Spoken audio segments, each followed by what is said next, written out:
we are dedicated as a center, not just as a gallery space, but as a center to feminist arts, past, obviously, present, and future.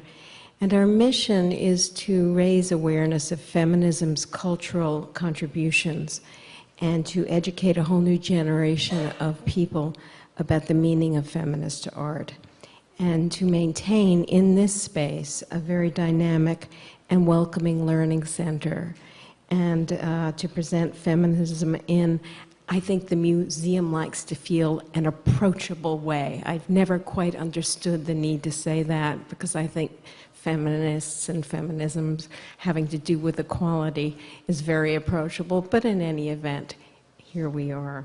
And what it allows us to do and allows me to do is to invite visitors, writers, artists, cultural and social critics and scholars in to provide lectures for an audience such as yourselves. And it is really wonderful that Professor Lauren Rakin has joined us today to speak on his women and gender in Jewish thought and art. And it's part of an ongoing series, and this is actually the first program of the autumn season, if you will. And next weekend, there is, by the way, in the back, a brochure which has programming up through December, and I think you'll be very excited by a lot of what is going to be available here. Next weekend, Groundswell Community Mural Project is coming to do a panel discussion, and they're discussing voices heard. I don't know how many of you live here in Brooklyn, but you may have seen some very beautiful large murals on the sides of buildings, and these are the product of a most incredible organization that was begun by a young woman named Amy Sammerman, and it's called Groundswell Community Mural Project. And the young women who come not only learn about art and the creation of public space and information, but actually do an enormous amount of research and discussion, library work. So it's a full educational opportunity for people who are really mostly from disadvantaged areas, and it has been enormously successful. I think they've done almost 200 murals in Brooklyn. And so they will be coming here to talk to us about that on the 28th. That'll be Saturday. On the 28th, there's a panel discussion called The American Hero and the American Dream. I like to think of it also hero and sheroes, but it's academics, journalists, and comedians explore the ways in which the two presidential candidates have been framed by the media. Now, I need to add that this little blurb was written before the Republican National Convention. So I suspect that this is going to be a really rousing thing, and a panel discussion. It is including an associate professor of culture and communications, Charlton McGillen from NYU, and also leading women's activist, best-selling author and commentator Gloria Feld, who has been very involved with Planned Parenthood for a number of years, and producer of The Daily Show, Raim Hadiat. It is going to be, the panel was assembled and moderated by a very brilliant young woman whom perhaps Professor Rakin knows, Courtney Martin. And she's the author, she's young, and she's overwhelmingly effective and brilliant. I think she actually received a MacArthur. My wonderful assistant, who I consider to be quite brilliant and wonderful, said to me, this can make one feel like you haven't done anything by the time you reach 28. She has recently written, Courtney Martin has published a book called Perfect Girls, Starving Daughters, The Frightening New Normalcy of Hating Your Body. And Courtney has been honored with the Elie Wiesel Prize in Ethics, the Joan Cook Scholarship from the Journalism and Women's Symposium, and she is also been a Woodhull Fellow, and she's part of the first class of Progressive Women's Voices, which is a project at the Women's Media Center. This young woman has not reached the ripe old age yet of 30. She has a BA from Barnard, but she says in her bio, it's quite lovely, that she has an MA from Gallatin School at NYU, which is, of course, the home of our today's speaker. She says, in writing and social change, and then she puts in parentheses, yes, this really exists. She writes that, and it's wonderful to hear her say that, and also to acknowledge that the reason it exists is because of our wonderful Lauren Rakin. And he has, over the years, over the last decade almost, has graciously and very generously invited me every semester to come and speak to his master's class in social transformation. And it's always an honor, but it's always a pleasure. And so it's very happy moment for me to be able to welcome Lauren Rakin into my home to speak to us today. And I'd like to read to you a little bit about Lauren. He's a sociologist of art and cultural historian. He's a founding member of the Gallatin faculty and the founder and current chair of Gallatin Interdisciplinary Arts Programs. His teaching and research interests include sociology and political economy of the arts, arts management and cultural policy, arts community and social change, Native American studies and the relationship between Kabbalah and art. An activist in the social world, Professor Rakin was founder and president of the Foundation for the Community of Artists, and he worked in various government positions in arts and cultural policy. The list is very long and incredibly impressive, and instead of taking all the time, unless there's something that you feel particularly strongly that I let everybody know, he did graduate with Phi Beta Kappa from Brandeis University, which maybe feels to him like a long time ago, but I suspect when we all think about the way time is going, it feels like yesterday. So without further ado, and a great pleasure for me to introduce to you Lauren Rakin and to welcome him and thank him very much for giving us his time.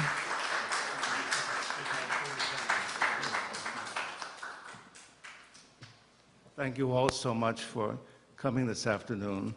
And I have a few introductory words. First, I would like to say good afternoon and to thank Elizabeth, to thank my friends and colleagues, and I hope you know how much your friendship and the dialogues over the years have guided me and led me to the doors of research and speculation that have brought me here today, and hopefully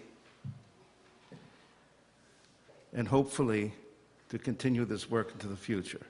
I want to thank my teachers, especially Leo Bronstein, and I'll be talking about Leo Bronstein a good deal this afternoon. And I just mentioned, because Elizabeth mentioned Elie Wiesel, that Elie Wiesel wrote a little critique and review of some of the material that I'm going to present today, and he thought very, very highly of Leo Bronstein during his lifetime.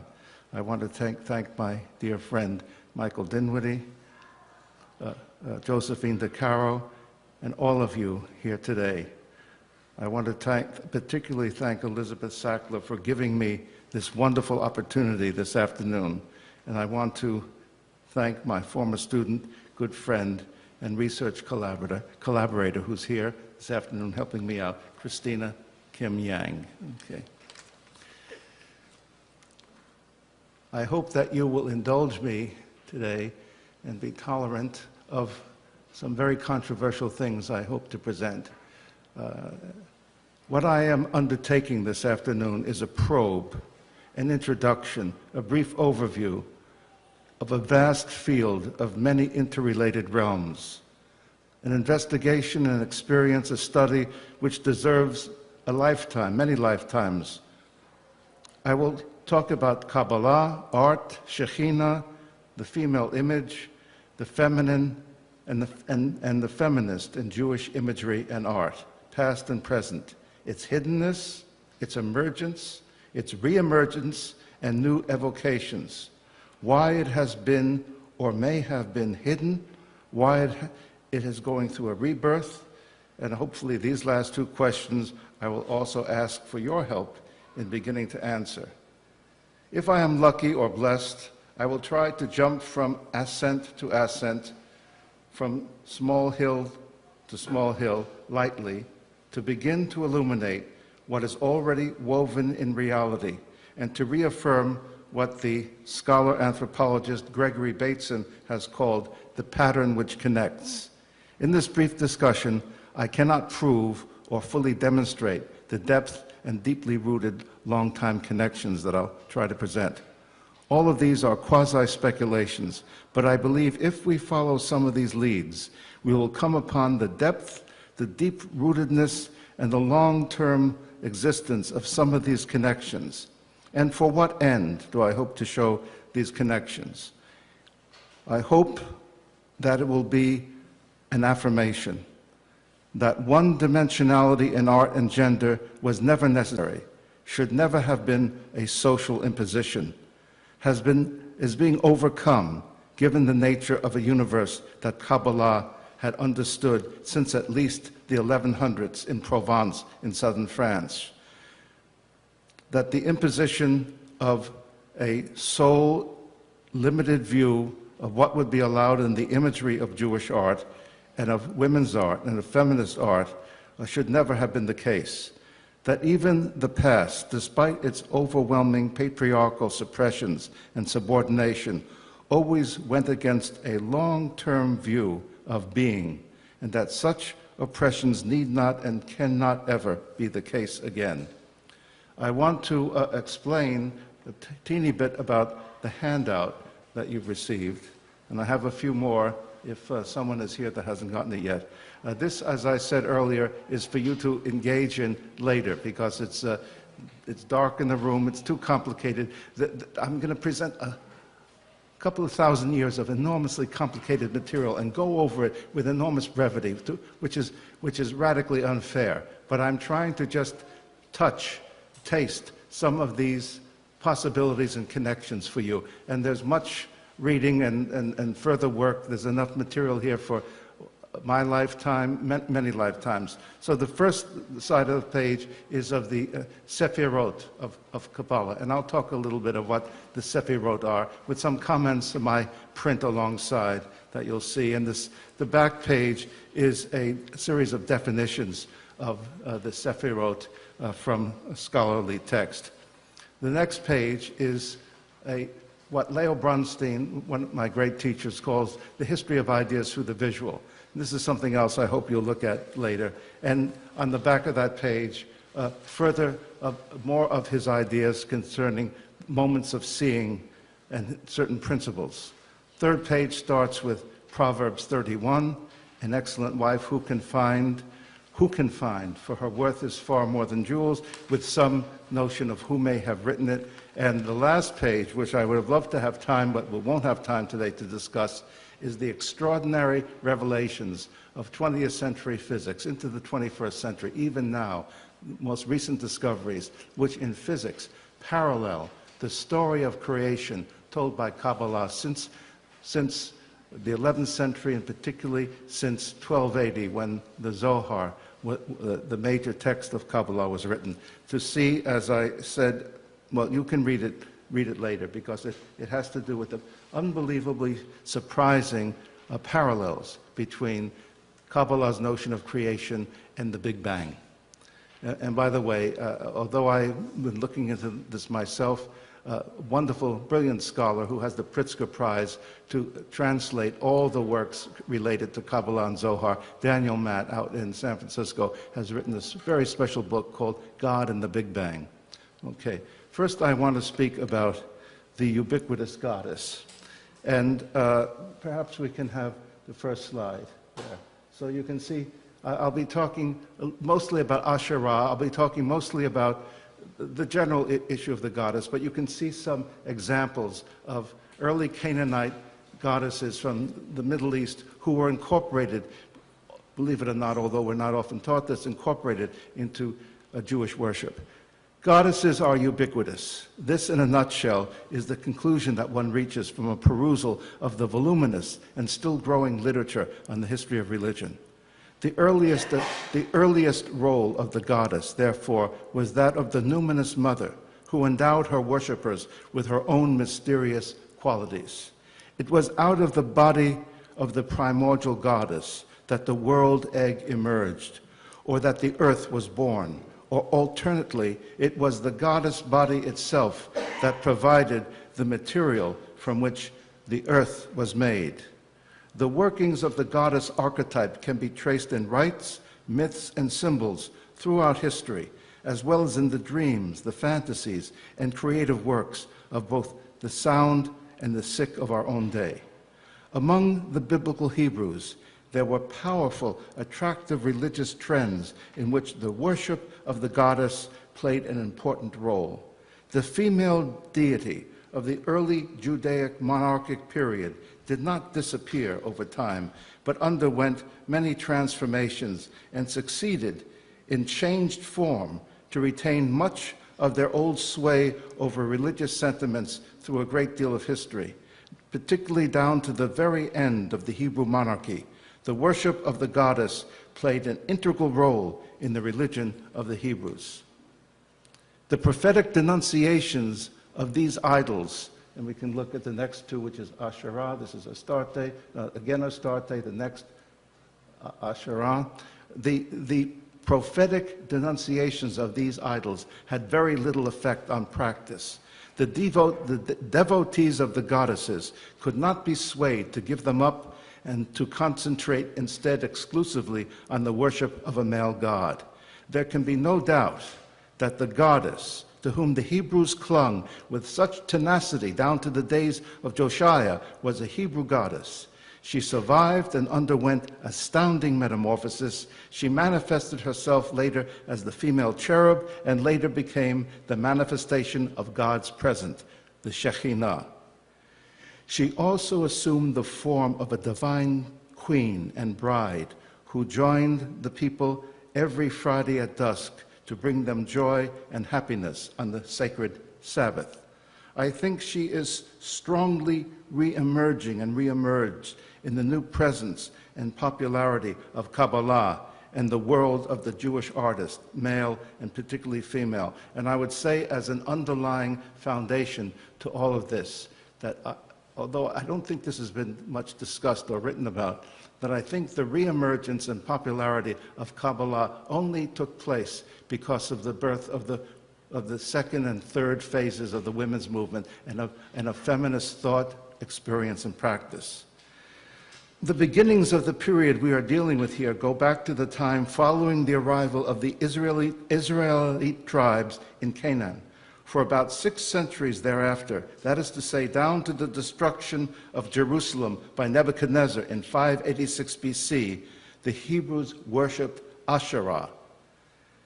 Shekhinah is thus, if not by character, then by function and position, a direct heir to such ancient Hebrew goddesses of Canaanite origins as Asherah and Anath. Shekhinah, the female presence of God, who I'll discuss throughout this afternoon's talk, is a Hebrew abstract noun derived from the biblical verb shachan and means literally the act of dwelling. Now, I also want to give an example of this and briefly discuss the goddess as she made her appearance in the Dura Europos synagogue. Excavations conducted in northern Syria unearthed the remains of the town of Dura Europos. This was, and we could move on to the next, okay, and this is another example of early work. Sometimes, and I mentioned this, sometimes this was discussed as potentially, still under debate, as a column from Solomon's temple, and the goddess appears in different segments of this pillar. And next, please. Okay, I'm going to keep this for a while. This town of Dura Europos was a Roman frontier post for about a century. And in 256 AD, or in the Common Era, it fell to the advancing Persians. Up against the town's protective walls stood a synagogue. An inscription found in the synagogue itself gives the date of its construction to 245 AD. One of the largest and most elaborate murals flanking the ark from the left and having the rescue of the infant Moses, as you see there, is centered upon the naked figure of a woman. The Dura discoveries thus occasioned not only a correction in the traditional view of the Jewish historical attitude on representational art, it had to be, go on from there. Who then is this goddess figure into whose arms the muralist placed the infant Moses? Our answer, based upon a great deal of material which I don't have time to go into today, but I'll mention just briefly, our answer is that she was the Shekhinah. And by the way, I don't know if that spelling is there. It's S-H-E-K-H-I-N-A. This conclusion that the goddess is Shekhinah, startling though it may seem initially, can be supported by numerous considerations. And one of the main ones is that the Midrash establishes a very close connection between Moses and the Shekhinah. In fact, no other human was represented as having such an intimate relationship with the Shekhinah as Moses. In the desert sanctuary, the desert sanctuary, this gives you a little bit more understanding of what Shekhinah means. The desert sanctuary of the Israelites was called Mishkan, or dwelling, because Yahweh was believed to have dwelt, that is, Shachan, in it or over it in a cloud. It is this idea of the dwelling, Shekhinah, the dwelling of Yahweh, that in time developed into the concept of Shekinah as the dwelling or presence of God, as a separate, feminine, divine entity. The nude woman in the Moses mural is shown raising her right arm over the ark. This is how, with a kind of ingenious simplicity, the artist illustrates the mystical concept of Shekhinah hovering over the tabernacle. Already, excuse me, I don't need that. I've been working to edit down this so that I can cover a great deal of material jumping around over time. What ultimately emerges from this is that, contrary to the generally held view, the religion of the Hebrews and the Jews was never without at least a hint of the feminine in its God concept, and I know that's extraordinarily controversial. I want to next discuss what has been called, in the recent literature of the past decade or so, Jewish an-iconism. In other words, against icons and imagery. An-iconism refers to the historical myth that certain cultures, usually monotheistic or primitively pure cultures, have no images at all, or no figurative imagery, or no images of the deity. Jewish an-iconism implies that the Jews are a people of the book and not a people of the image. And proponents of Jewish an-iconism deny the existence of authentic Jewish traditions in painting, sculpture, and architecture. They claim that Jewish attitudes towards visuality and the visual arts range from indifference to suspicion all the way towards hostility. Paradoxically, when speaking about this hostility, I'm speaking primarily of the late 19th and much of the 20th century and the 20th century attitudes.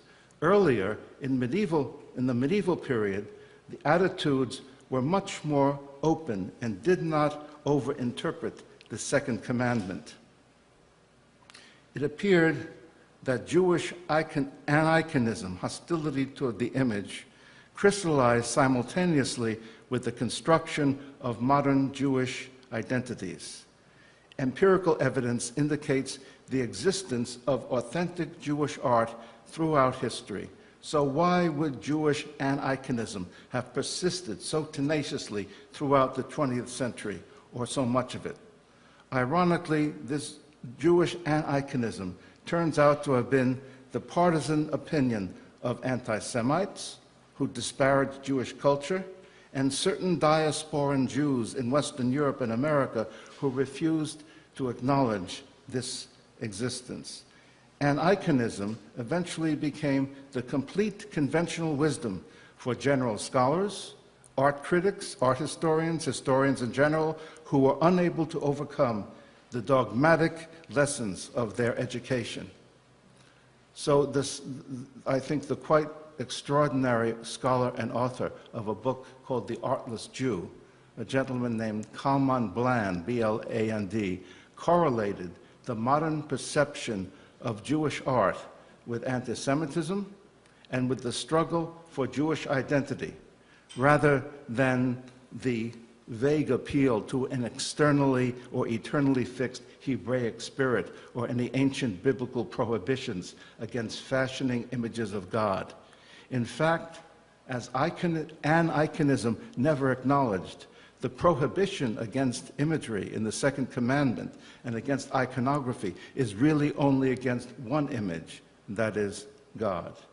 For instance, an example of the anti-Semitism.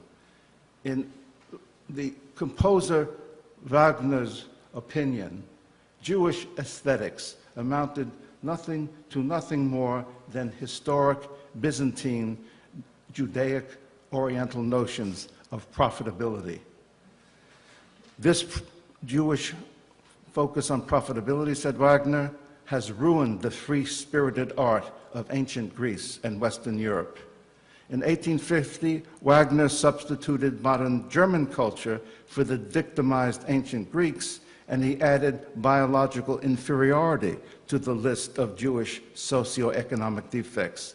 And he issued a racist, scathing attack against Judaism and art, objecting to and calling it the Jewification of modern art. Wagner and the anti-Semites had claimed that Jews were unable to produce genuine art steeped in any kind of communal awareness of divine mythic beauty, because Jews were forever yoked, quote, in insidious commercialism. Supported by modern and postmodern philosophy, the denial of Jewish art achieved unimpeachable status in 20th century American thought. Even without the help of philosophy, the notion was enshrined in textbooks and in museums up until today with the Elizabeth A. Sackler Center for Feminist Art. Almost ineradicable, the denial of Jewish art was certified by countless international authorities from across disciplines. Intellectuals who denied Jewish art were supposed to have known better. For as early as 1897, the British author David Kaufman had urged the scientific world to renounce this fable and at last to succumb to the overwhelming evidence of facts and documents. But that many succumb to aniconism is obvious. Jewish aniconism, therefore, became to the world a self-evident certainty. The most scrupulous writers and the most conscientious editors at the most demanding presses, and particularly university presses, took Jewish aniconism for granted. So there are three little elements that I've just briefly introduced, and now I want to go into perhaps the most complicated and difficult part, which I hope you will listen to as a poem and not as a typical discursive presentation. I'm going to introduce this with fragments from a foreword written, this was actually a foreword to Leo Bronstein's book, Space in Persian Painting, an Introduction to Islamic Art, because the scholar I'm going to talk about now, Leo Bronstein, who I'd like to tell you the story at the end in the question and discussion period, how he came upon ultimately writing about the relationship between Kabbalah and art.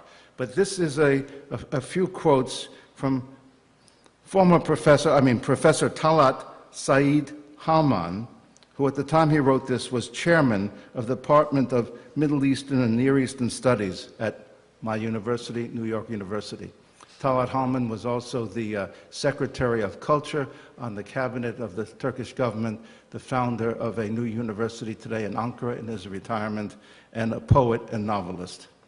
Talat Halman wrote, "Once in a while, a remarkable intellect erupts on the scene to transform the substance, the strategy, and the entire style of art history or criticism.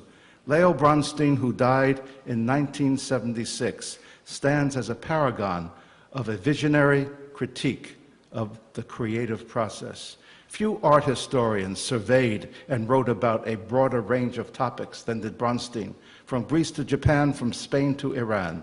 One could think of him as the Marco Polo of art history in the vast geographic areas he roamed. The way Bronstein looked and saw and showed is unique, revolutionary, millenarian. He viewed art poetically and wrote about it passionately and prophetically. He gazed, embraced, interacted, joined, took active part, coalesced. He became an integral part of the creative act. Visually, emotionally, passionately, in this he was probably the greatest and the ultimate romantic. Perhaps the term epiphany best summarizes the impact of his poetic wisdom on the visual arts. Significantly, Leo Bronstein himself, and I'll often refer to him as Leo, the French pronunciation of Leo, in this book calls his search for the essence of artistic truth, calls it adventures. In another book, which is one of my favorites, which I had republished recently, is titled Fragments of Life, Metaphysics, and Art. Leo's divine eyes captured its quintessence as few others have ever been able to do. He was an extraordinary intellect and spirit dedicated to the discovery and the reinvention of art. The Talmud says, "Where there is the book, there is no sword." Imagine, please, try to feel when I offer you these fragments, this fragmented dance from Leo Bronstein's book, the last book he wrote before he died, called Kabbalah and Art. Imagine that I am reading from a poem rather than a proof. Leo begins by telling us that ancient wisdom's invention is that everything, oddly, is nothing, has nothing in it, for without this nothing, everything would not be anything. Leo wrote, "And isn't it true that the way great human historical collectives or tiny human creative individuals compose their productive and distributive deeds, their exchanges and changes, their life, this is the very way that they compose their way of seeing, their way of hearing, touching, creating things, their art." And in developed, what he calls braided cultures and arts, we find a multiple oneness, a plenitude, a continuum. The woman via man, the man via woman. And this is true also in the tradition of East Indian art. You could look at the Siva temples, the Elephanta caves. My teacher, Leo Bronstein, from the depths of his childhood, developed a grasp from having had a presentiment as a child that beyond or beneath any object which emerges suddenly and very ancient and erotic, that there he might begin to try to seize his certitude of the possibility or the potential of infinity. Leo once wrote, "The elemental spot of our innermost self, we call it sensation," and I have some material that you can look at later in one of the handouts. Sensation, or the immediate, direct reflex of flesh, body, and mind's awakening. It is unseizable because it is unretainable in experience, as a presence, unretainable. It is infinity because, ironically, infinity becomes exhaustible in the very attempt to seize it physically. Sensation, therefore, being immediate, is always lost. It can be retained or approximately reconstructed by an approximate semblance, by the meditative activity of our memory. And then, once memory comes in, sensation transforms into impression.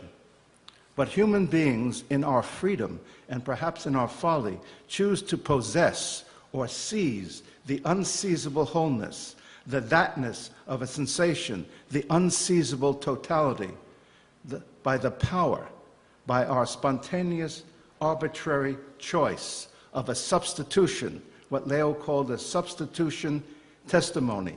And we try to do this in an object, or any possible or immediately witnessing object. So in art, this substitution testimony is the choice for the substitution for the unseizable totality, the choice of this flower, this broken line, this geometry of a configuration, this sound, this smell, this visual touch, obviously this any artifact, this any object of art. But another way, this is substitution, but another way, Leo says, is open to us, and he calls this impression. This he calls the way of correspondence, of solidarity, an added sense through the use of the memory of sensation, and he calls this correspondence. Correspondence that is a continuation into the world outside, not a break with the world and the need to substitute it by a fragment of that totality, but a continuation of that which is remembered, reconstructed then as an impression, a memory. Impression is always a form of correspondence, a continuing into the world. And what we call naturalism in art is always more or less an impressionism, an impression correspondence. But we human beings, we want certainty. We want the actual presence. We want as close as we can get. In fact, no, we want certitude. That is, we want total identity with a present sensation. Identity, this total identity with the immediate sensation, Leo says, it is folly because it's impossible. Because sensation as immediate total presence is impossible. It can't last. The minute you start to think, I want this sensation to last, you're already in the realm of impression and memory and restatement. But nevertheless, human beings want this identity and the impossible and the unseizable, come what may, at almost any price, at almost any risk. This is our humanity's essential, Leo calls metaphysical despair, but it's also the source of creativity. Sensation and idea are reversible. The only lecture we have ever recorded, because Leo wouldn't allow himself to be videotaped, we only have one tape from 1952, an old, obviously old tape recorder, where he tried to elucidate, and someday I hope to edit this tape and publish it, elucidate the possibility of the intertranslatability of the visual and the verbal. And he says, sensation and idea, the visual and the verbal, are reversible in the depth of what he calls our visual labor. The entire poetry of our world, visible and invisible as yet, is there in the depths of our visual labor. All the meaning of beauty, therefore, of meditation, thought, and history is there. Leo Bronstein discovered, and this is a story I might tell afterwards, a similarity, a relationship between his lifelong ideas about art and Kabbalah. Both contain what he calls mind's two ways of search and penetration. The way that leads to the immediacy of touch and the way that leads to the immediacy of concept. For Leo, in relationship to art, Kabbalah is the transfer of the world of medieval sacred, what he calls cosmogonies, that is, theories of creation, the transfer of that medieval world of sacred theories of creation into our world of profane ways of knowing, profane epistemologies.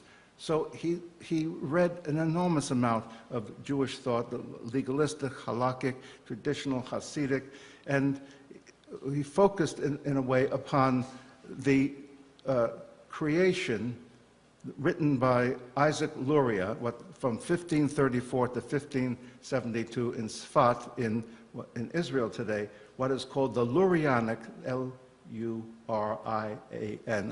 the Lurianic Kabbalah. And he looks at the Lurianic Kabbalah's concept of Ein, E-Y-N-Sof, Ein Sof. Ein Sof means infinity. He looked at Ein Sof's act of manifestation, not as expansion, but as in the Hebrew word. By the way, all the original Kabbalah writings, Zohar, were written in Aramaic, and they were written first in southern France and Provence, but mostly, fascinatingly enough, in Spain. So what occurs is what we call tzimtzum, Z-I-M-Z-U-M. That is a contraction, a concealment, creation's mysterious instantaneity of contraction and of growth and then of achievement. Kabbalah's great absolute, that is Ein Sof, infinity, is the unseizable totality which is totally transferred and thus partially seized into the act, the primeval first act, the never-growing but ever-growing, you see these inexplicable mysteries, the never-growing but ever-growing, never achieved but forever achieved, act of infinity's self-contraction. That is the act of tzimtzum, an act of divine contraction that preceded all emanation, that preceded all creation, that preceded Ein Sof's, that preceded infinity's self-reduction to the infinitesimal point. And the concept contains the even more daring doctrine of the cause and effect even of primeval era. It was Leo's interpretation, which is sometimes argued, that there is no such thing in Jewish thought as sin or original sin. There is error which can be redeemed. The error that Kabbalah explains is in the very act of creation, but in Kabbalah is also the modalities of correcting and redeeming this error. And this error, the primeval man's error, is, according to Leo's interpretation of Kabbalah, the primeval era is of not yet being, as Ein Sof is, both simultaneously male and female, male via female and female via male. And then simultaneously with this act of creation, the second act of creation out of nothing unfolds. When the light is manifested, the light of Tzimtzum is manifested itself, and the light's radiation and weight becomes a new kind of corporeality, a new weightiness, and so that the recipients of this light, the vessels called kilim, K-I-L-I-M, broke, some of them broke under the pressure of the weight of light, so that then there is the third and last act of this simultaneous drama in Isaac Luria's vision.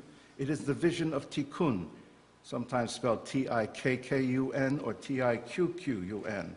Tikkun means the redemption of the primeval error. The sin was that of separation. Rather, the error was that of separation. The error was that of discontinuity and of disruption. For Kabbalah's vision of possibility, even of necessity, was to be part of a dynamic continuum of man via woman, of woman via man.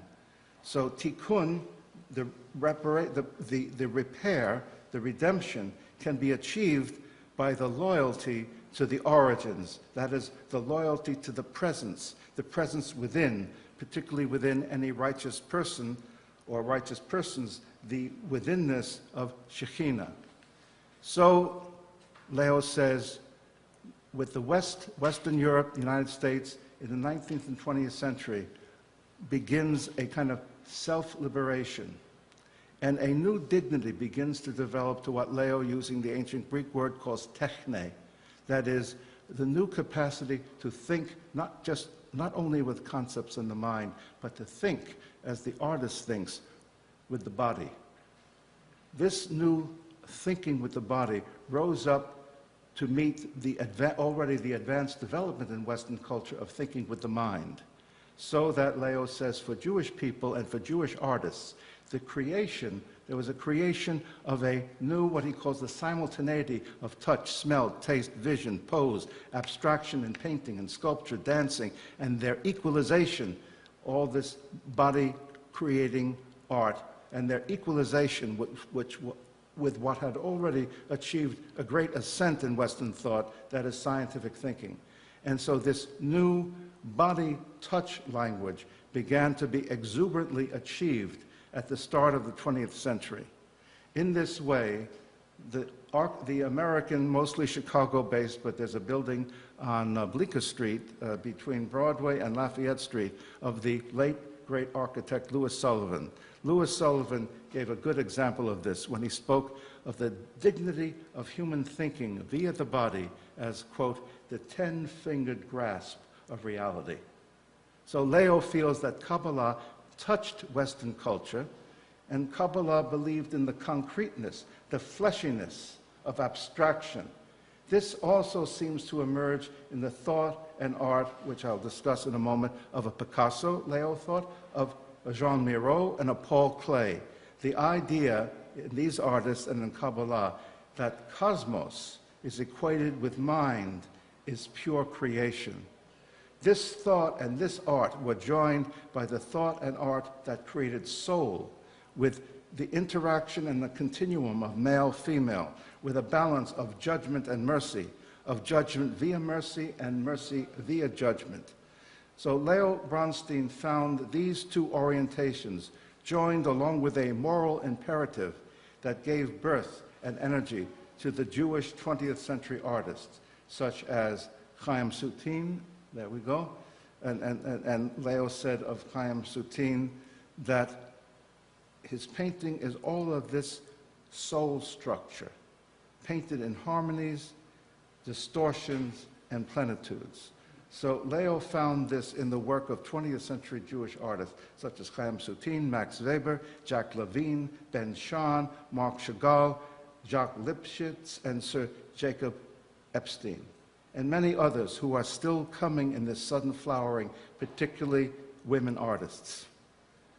From Gershom Scholem, the great scholar of Jewish thought and Jewish mysticism, and his translation and editing of Zohar, which is translated as the Book of Splendor, basic readings from the Kabbalah, we learn, quote, and this is from the Kabbalah, when a person is one, when this is said of a human being, when he is or she is one, they are only one when male is together with female, and thus, when they're together, highly sanctified.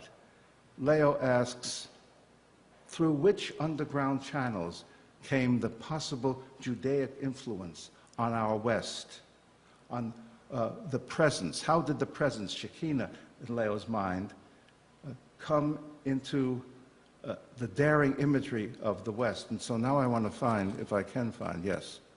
I don't have this, unfortunately, on the PowerPoint, and I didn't make enough copies, but please pass these three examples around so you can at least take a quick look at it. The first example I'm going to discuss is Picasso's La Danse des Banderies. So if I pass one around here, pass it back. You see, this is a black and white drawing. It didn't come out very well, but you get the point. And Leo interprets this, and pass it, a quick look at it. Leo interprets this in terms of his understanding of one of the elements of Kabbalah. Leo speaks of the daring imagery of Kabbalah and the daring imagery of Picasso's La Danse des Banderies, where he says the great initial event here is the cosmic creation, and a graceful woman hovers, pouring into the male the seed of creation and procreation. According to Leo, this female figure, which he interprets as Shekinah, and this is why I say the presentation is very controversial, but think of it poetically, that she holds Picasso's whole secret. And here Picasso's whole secret, Leo says, is similar to Kabbalah. Unity comes, oneness comes only through the man via woman, the woman via man, through light, and through light as presence of the Shekinah. And what happened to the water? Thank you. Thank you. For the man, Leo, Picasso, the philosopher, the poet of art, the artist, there's a certitude of infinity brought him, and this certitude of infinity brought him into contact with the secret woman who is plenitude, who is the return, who is the rebirth, who is the redemption, redemption without redeemer, the woman, the soul, spirit, in Hebrew, neshama, the light, all included in the understanding of Shekhinah, the indwelling. And Zohar continues and says, it behooves a man to be male and female, and it is she, Shekhinah, the female, it is who obtains for the male heavenly union, without her there is no heavenly union. And the only stability that we can find in life, the only aspiration, Kabbalah says, is the balance between man and woman, a oneness. So Leo felt, saw, he touched that in this union, a very ancient, very majestic, very ancestral feeling emerges from this oneness of man via woman, woman via man. And this he called the presence of tendresse, using the French word, the presence of tenderness. He imagines, for instance, in the scene that's written about of the betrothal, of the embrace, of the union, of the night of their marriage between Besht, the Baal Shem Tov, who was the founder of Hasidism, and his wife-to-be, his wife Hannah, that Hannah, this is Leo's interpretation of this betrothal scene, that Hannah, in the embrace, in the union, sees tenderness. Thereby she sees the secret woman, thus present at the creation ex nihilo, from nothing, the creation of man, of the world, of mind, of woman. And this creation, this sensation, this seeing on Hannah's part was the poignant recognition of tenderness. And this notion of tenderness is at the core of Leo's lifelong theory of all art. But he finds this also, he sees it in Kabbalah. And for Leo, his understanding of language and of living action is seen in what could be described, if I had this on a whiteboard, blackboard, as an interconnecting aesthetic continuum, which connects in a way that uses dash between tenderness, solitude, solidarity of human beings, and Shekhinah, all of one continuum. And he calls her the secret woman. Shekhinah remains still to this day the most mysterious and central image word in Judaism. Here, I want to offer a brief reprise of Kabbalah's view of creation, which is uncannily similar to the theory of Big Bang in advanced physics. We are, before creation, we are at the beginning, before the beginning of the beginning. We are behind what in Hebrew is called tehiru, T-E-H-I-R-U, behind the vacated space point, where Tzimtzum takes all that might have existed in this language, in God's universe, and contracts it to a point, into the nothingness. It's infinity's withdrawal into itself. This is Kabbalah, and this is also physics. Withdraws infinity into a no-thingness, and then emerges the memory of a pure existing presence. There comes the first spark, and the first spark is also interpreted as the innermost woman, Shekhinah. It continues into the visionary world of image via touch, the conceptual world, image of correspondence, and beyond both, the perfect, what Leo calls the perfect finite circle, which I think you'll see in some of the later slides we'll show, this finite circle which represents humans' correspondence and solitude with the cosmos, and the never-ending, final, multi-directed, continuing line, and Leo calls this the human solidarity with the cosmos. And he says, again, to repeat, that immediate sensation is unseizable. The unseizable is hidden in infinity, in Ein Sof. Now, what I handed out, one of the first handouts, is pictures of the Sephirot. The Sephirot, as I think that's also there in that footnote. I think it's on the Sephirot imagery is on the first page, and the second page is the definitions. These are the metaphysical numerations of the divine aspects. Sephirot are the divine aspects and the principal keys in Kabbalah to the mysteries of life, universe, and the world. They form a tenfold hierarchy, and their names are enumerated from the highest downward and from downward upward. So you have there, just as an example, Kether at the top, which is the crown, and Kether, K-E-T-H-E-R, in its pure and absolute essence, has no aspects. It is the eternal, mysterious reality. Thus, the Kabbalah calls Kether in itself Ayin, A-Y-I-N, nothingness, non-being, or superbeing, non-cause of all causes, no end, infinity. In the origin stories of both Kabbalah and Leo's theories of art, through his experience of solitude and solidarity with the world, there is ultimately an experience of a union, self and soul, that Leo calls, as I mentioned, tenderness. For Leo, tenderness is the last, the 10th Sephirot. 10th Sephirot, which is called, as you see in the second page, Sephira Malkuth. The 10th Sephirot contains all the Sephirot. And Sephira Malkuth, the 10th, produces, encircles, and penetrates all the entirety of all creation. And it is she in the end that joins the beginning, the mother, the presence, Shekhinah.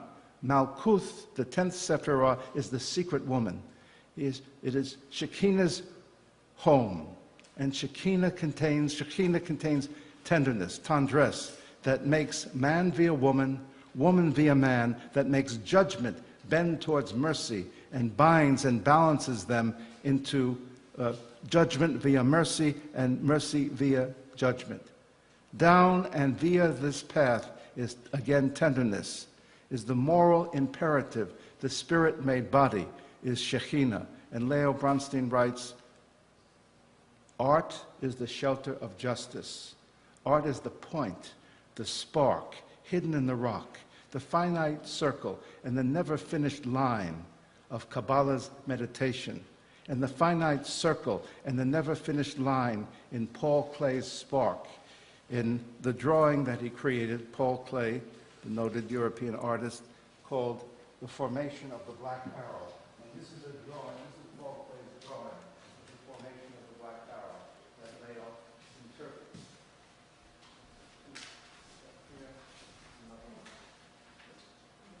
An almost literal, Leo notes in this drawing of Paul Klee, almost a literal Kabbalah expression of descent on behalf of the ascent, that is from itself to itself, from nothingness to nothingness, where Ayin has created the opposition and correspondence of two directions, of two curves, more tension, more white in the drawing, more of its opposite, more black, till the resulting final mixture of two opposed, about to be bodies, the tense white, the tense black, culminate in the full bodiness of a first thing, the first thing of creation, the black arrow. This is Paul Klee's primeval infinity substituting point, the tzimtzum, the withdrawal, the root of all roots, of all his manifestations, the concentrated and manifested universe of discourse in Klee's line, in his color, in his meaning, in his imagery. So Leo wrote at one time, as an example of this substitution process, a painter paints what she or he does not paint. That what a painting wants to say, its beauty, its truth, its goodness, is not expressed merely in the conduct of a line, that is the story that the line would tell in relationship to other elements in the painting, or the structure of the color. That is the promise of a painting's narrative. An artist does not paint this deeper meaning in the narrative itself, in the material or technical elements. And I have this written on this, I think, the 4th page of your handout. The meaning of the work is in the very line itself. Leo speaks of the what level, which is the storytelling of the painting, the how level, which is the technical material. Then he speaks of the what of the how, which is the deeper inner meaning or style told in the very essence meaning of the style. And Leo then refers to, that the line itself, the color itself, the composition itself has the meaning. What he calls, as I said, the what level, the what of the how level. I know it sounds a little silly, but think about it and repeat it to yourself, the what of the how. And Leo recalls the philosopher, mathematician Bertrand Russell, who, when speaking about the work of Ludwig Wittgenstein, the great 20th century philosopher, Russell says every language, every human language, has a structure concerning which in that language itself, and it cannot say what it wants to say. So there is another language which has a new structure, and to this continuous creation invention, when a language cannot say what it wants to say in its own language about a reality or about its meaning, we discover immediately, or hopefully immediately, that there's another language that can say. And when that language becomes inadequate, there's yet another language on into infinity. That is the loss or the non-presence of something in one language, and I don't mean verbal language, I mean any language that we human beings have created, any artistic language, any movement, any tool language, any technical language. When there is a loss or a non-presence of something in one language, it is transferred and present in still yet another language and a new awareness. Almost done with this part. So, into every artist, within every artist, transferred from the what level, the narrative story, into the how level, that is the technical material, the transfer level, we learn the what of the how level. This is the artist's secret, the what of the how level. It's their central obsession, their secret presence, their substitution for the unseizable totality. And Leo calls this substitution their metaphysical tenderness. That is, in all art, he says, is the secret woman. Unbeknownst maybe to the artist, exists the Shekhinah. The Shekhinah in you, in me, in everyone's creation out of nothing. It is the secret of poetry, for instance. Examples. It is the birth of the dark pearl in Rembrandt's painting, of the miraculous birth of a porcelain in the earlier Goya, the birth of the rainbow in Renoir, the birth of the white in Winslow Homer's Waves, and of the red in Thomas Eakins. It is the simple, banal, and ponderous weight in Cézanne's substitution for infinity when he constantly paints and repaints Mont Saint-Victoire. And then all of a sudden, Leo recalls the phrase in French, l'art ne s'élargit pas, il se résume. Translation, art is not expansion, it is reduction. Leo says immediately, it's reduction, that's tzimtzum, reduction to the infinite smallness. And then Leo asks, who said this?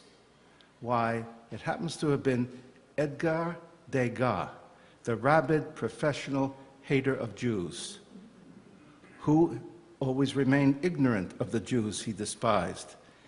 And Leo says, despite himself, this realist painter of Parisian scenes, his little ballet dancers, his bathing women, his portraits of women, he too, Leo says, was a painter, unbeknownst to himself, of the secret, silent, invisible presence. One example, and I'm sorry I don't have this, but I'll refer to the painting. You can look it up sometime.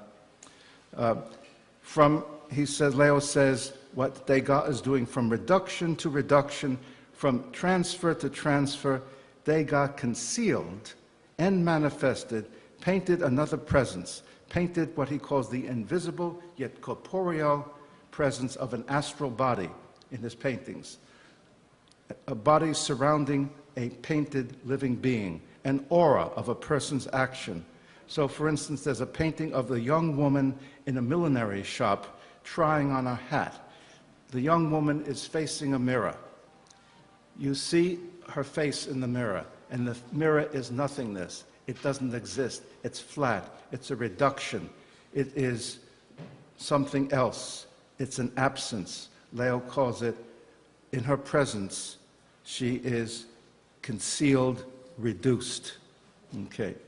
So now, in concluding this section, Degas, the Jew hater, was, despite his conscious hatred, a painter of the Jewish mystical vision of creation out of nothing, creation through the act of reduction, the mystery of what Kabbalah says of tzimtzum. L'art ne s'élargit pas, il se résume. Art is not expansion, it is contraction, it is reduction. The theory, the ideas of Kabbalah. For Leo, Degas, even Degas, by painting this off-centered act of Kabbalah's primeval divine era and its redemption and its correction, how, Leo says, did Degas correct the primal era? Leo says, by the will of tendresse, which is in the very line, tendresse, which is in the very color structure. There in the color and line structure, he painted his secret, the secret tenderness, the metaphysical woman, the Shekhinah. And I'd like to conclude this little section with a little quote from Goethe's The Tragedy of Faust. Goethe wrote, all of mere transient date, as symbol showeth, here the inadequate to fullness groweth. Here the ineffable wrought is in love, the ever womanly draws us above. Okay, now into my last section of this talk, which will bring on some of the slides. Okay, let me, without dropping this.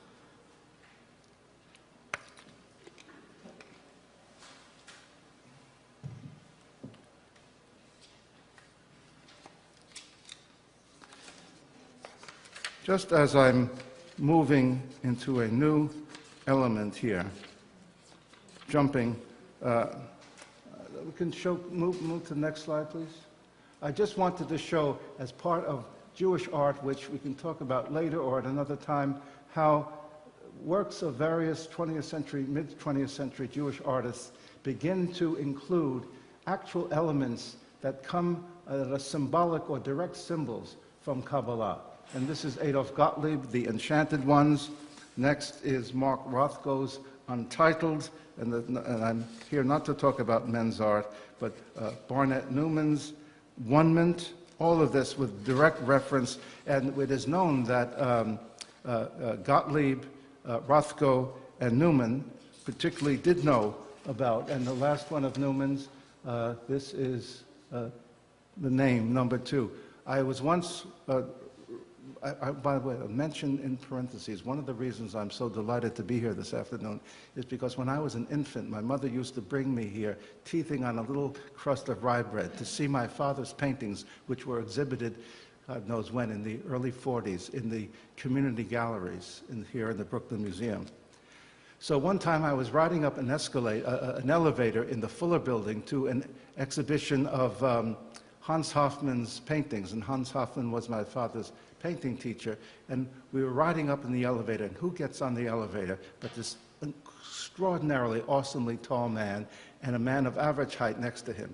And who was it? The tall man was the critic and writer Harold Rosenberg, enormously impressive. And next to him, dressed in a three-piece business suit with a nice gray mustache and a strong presence, was Barnett Newman. And what indeed were they talking about? The relationship in Barney Newman's art, as Harold said, of Jewish mystical tradition. So I want to show in this emptiness, I am, nothingness, is related to that. Next slide, please. And the last slide of any male that I want to show is Jacques Lipschitz's Mother and Child. I wanted to show this because this work, which might be the most bittersweet of all responses to the Holocaust anywhere and by any artist, Lipschitz, Mother and Child.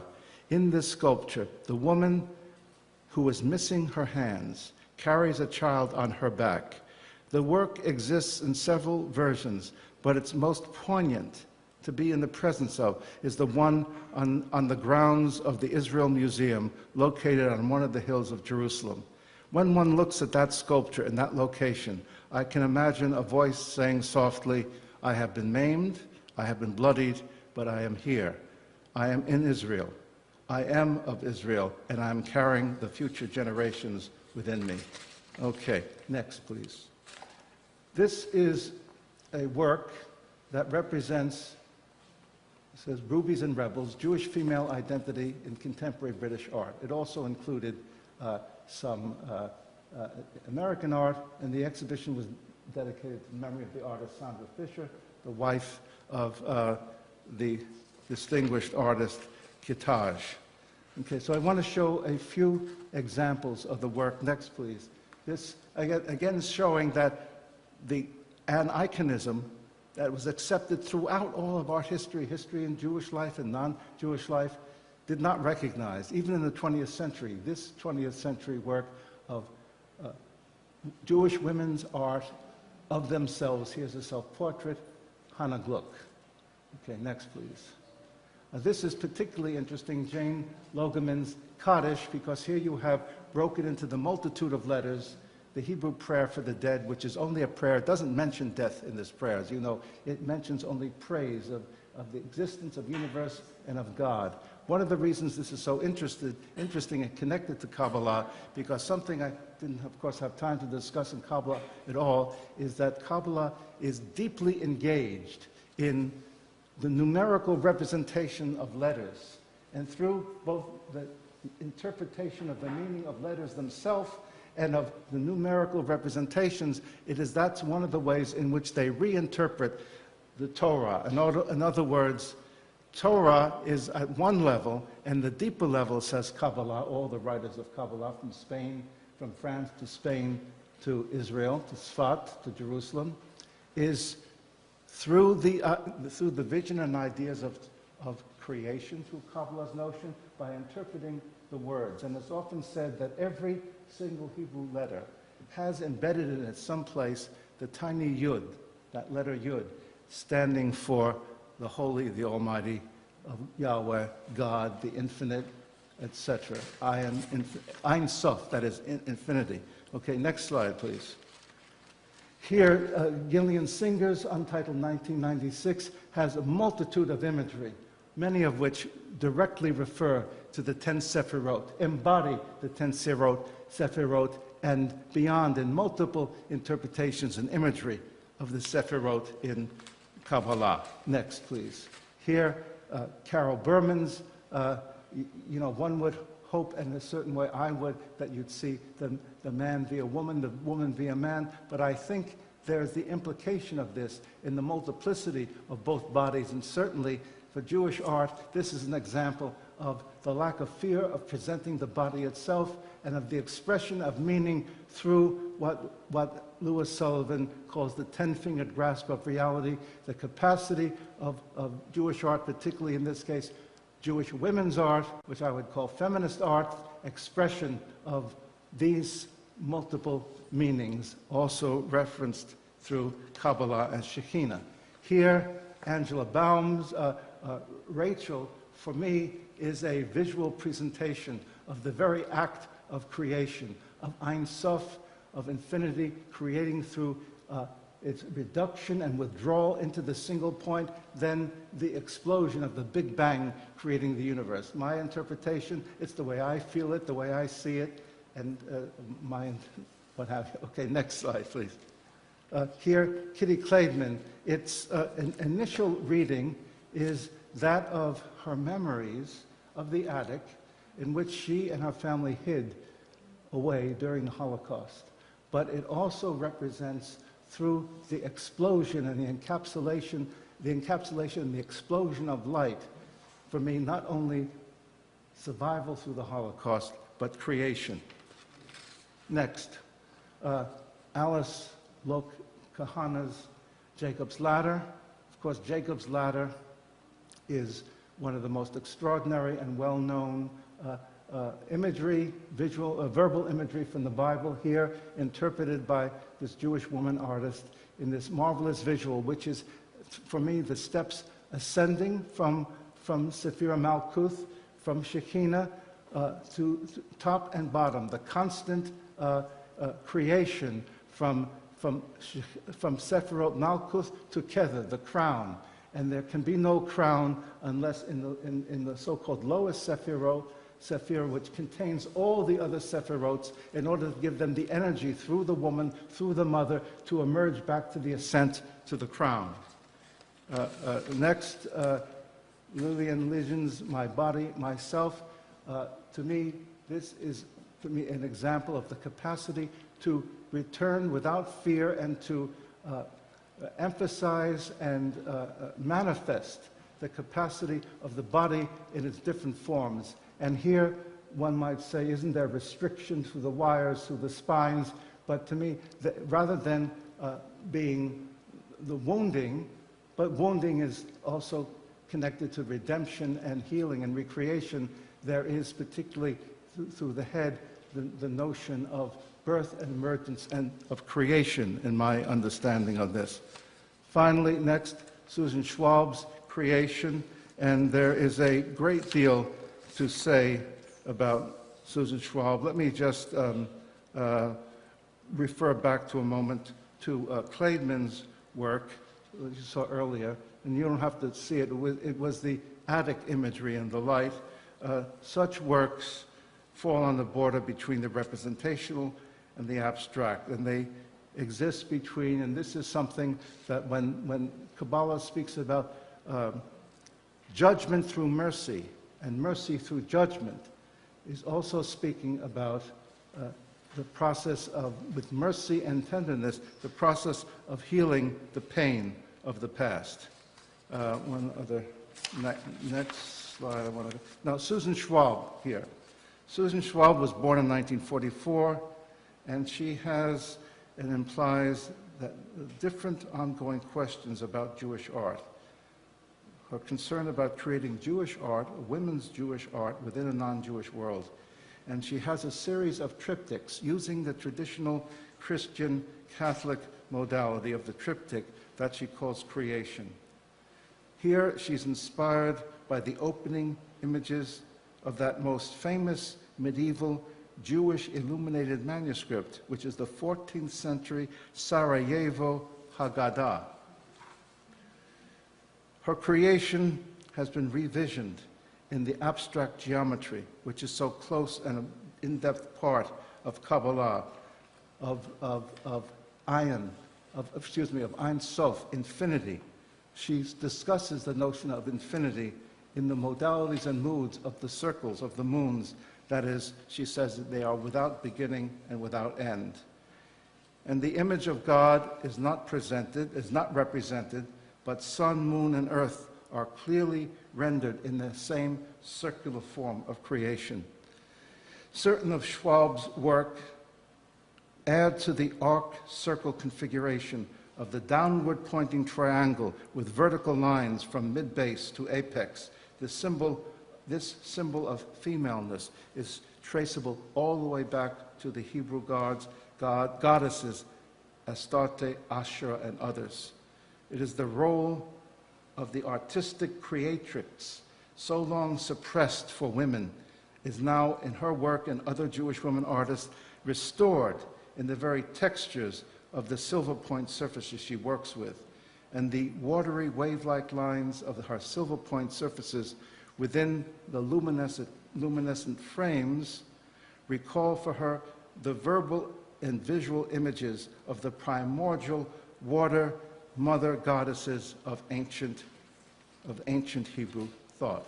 And finally, amongst the issues raised by Jewish American women artists in the last few decades has been the question, where do I, as a female artist, fit into Judaism and the images that are part of Judaism's history?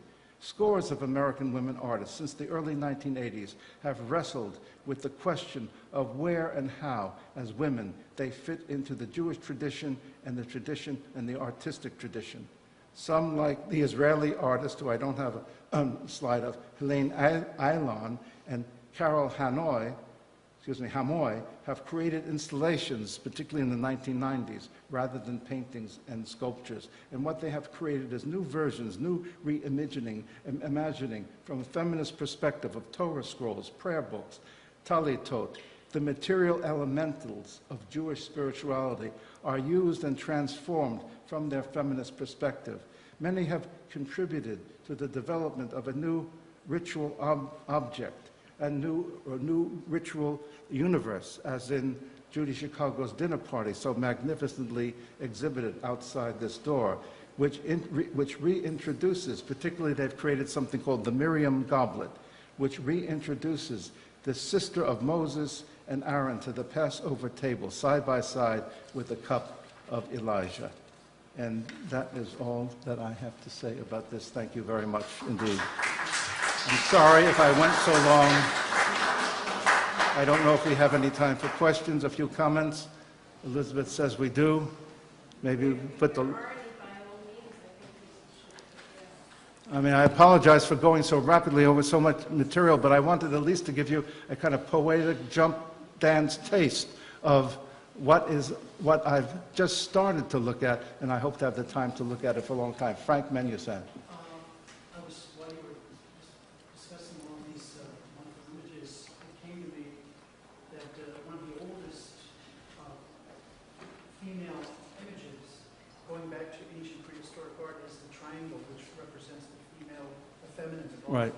Right. And then to look at the Mocha David, you have intertwined triangles, and Robert Mapplethorpe said that the triangle is the base of creation, and to have two intertwining, and like a male and a female triangle, and then you have this, the counting, the numericals, if you count the 6 triangles, it comes to 18, which is the number known as life, or chai, that in the triangle is life. Absolutely. Again, it's the male and female connected to create life here. Yes, I agree very much so. And Leo would say from Kabbalah that any point of the triangle was the process of tzimtzum, reduction of Ein Sof, which is infinity, to that point, and only through the reduction to the point. And this is exactly, does it sound peculiar? Does it sound from another dimension? It is the notion of reduction to the point that is the basic theory in not only Einstein's theory of relativity, the general theory of relativity, it's in the special theory of relativity, it's in quantum physics, and it's even now in the new notion of string theory, that the reduction to the smallest possible point is of infinity's reduction is the only possibility thereby of the Big Bang, the explosion, the creation. So there in the triangle is the point leading out to the creation of the endless growing universe. Dina. Why do, perhaps when we answer, perhaps not currently answer, why do Hasidim forbid the learning of Kabbalah until they've attained a certain age and a certain amount of learning? Okay. Well, there are two things I'd like to say about the Hasidic and Hasidic. Yeah, about relation.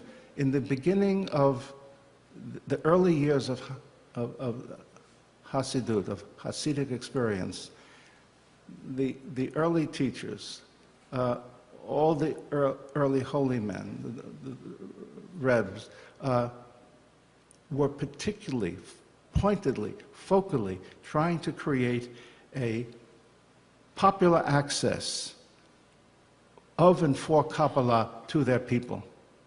It's only in the more contemporary period of time when, this is not an answer to your question, but it's one element of Hasidism, where they have more or less turned their back on aspects of this and become, in my mind, let's say, much more structured, in some ways, perhaps slightly rigid. But it was a traditional notion that within Kabbalah, because of these challenging massively controversial ideas, particularly of that most central idea of Shekhinah, the female, God as female, of male including female, female including man, but having a female numeration and nomination name, that it would be so threatening and potentially dangerous that one had to achieve a certain maturity, which obviously now, in order to begin this study, obviously now it's completely beyond all of this. But I think there's obviously now a totally new Las Vegasization or Hollywoodization of Kabbalah. But there's also, I think, on the whole, a very serious study of this. Leo did it through the arts. I'm trying to continue to do it through the arts. And women's art, it's only the beginning of a hope, the rest of my lifelong study. But as I said earlier, this popularization, I think, could only have happened with the feminist movement. The idea that there's now openness, license, and capacity to look in this realm is available to us because of feminism in general movement and in the arts. Yes, please. Well, as a feminist artist, I have found it so fascinating Thank you. that on some level, I have to reconsider things that I have done in the sense of the presence of the Shekinah. I find it totally fascinating what you said about language, that we have to find a new language, because I think certainly every time you confront a new work of art that you're creating, you are seeking to speak in a way that will have a new language. And I think it's especially painful, I think, before the women's movement, when there was so much language that didn't exist. Now I think perhaps it's easier, but it's never easy.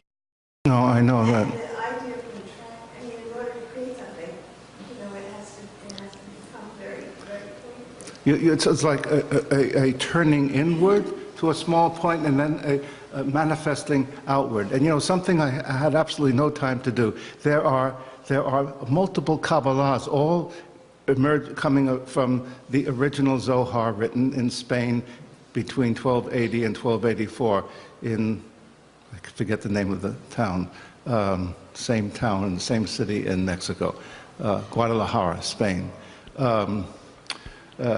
There's also, you come across quite frequently books that all of my references are Kabbalah with a K, which is the traditional translation from the Aramaic to the Hebrew to the English. Then there you see books and discussion Kabbalah from the C. That is the Christian reinterpretation and version of Kabbalah. Now Kabbalah, you say, how does this man say? How did Leo say? How do I say? That there's this undercurrent that brings Shekhinah into the late 19th, 20th century Western and American world. I mean, isn't that a little far-fetched?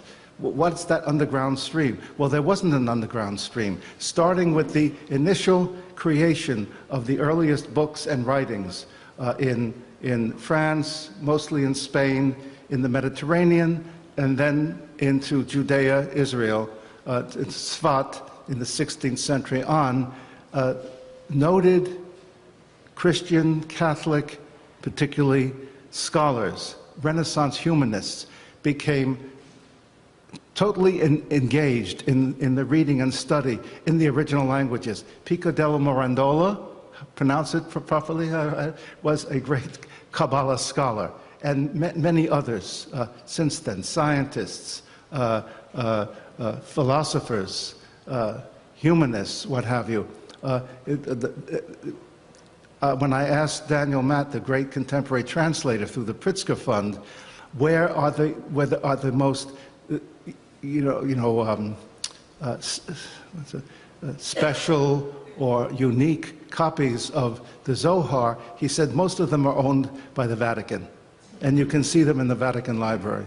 So this is not something that is so arcane or esoteric or non-present. It's openly present for those who have wanted to look for it. Any other comments or questions, please? Let me thank you so much for attending. Thank you so much, Lauren. This was really outstanding, and I'd like to invite you, as you continue to refine and reflect, to come back again, perhaps next year, and do a second part to Thank you. this, Thank you because I very think it's extremely, extremely important. Please, I hope you have an opportunity to enjoy the dinner party. The Gada Amer show, Gada is an Egyptian-born fabulous. feminist Yeah, artist, wonderful. is going to be up only for another 2 weeks. We open on October 31st an exhibition called Burning Down the House, Creating a Feminist Art Collection, which will be a group show of some very famous and wonderful feminist artists. So please join us for that. And also we have Women Votes, which is a marvelous exhibition in the Herstory Gallery. And we have some wonderful pieces there of memorabilia during the suffragist movement. And I think you'll enjoy that. That's going to be up until January, and then after that we will have an exhibition based on the fertile goddess plate of the dinner party, and that, I think, could tie in again next spring to some more of some additional thinking that Lauren Rakin may have for us. Thank you all for joining us. It was really wonderful. Thank you. Thank you. Thank you. Thank you so much. Really, I appreciate so much being here.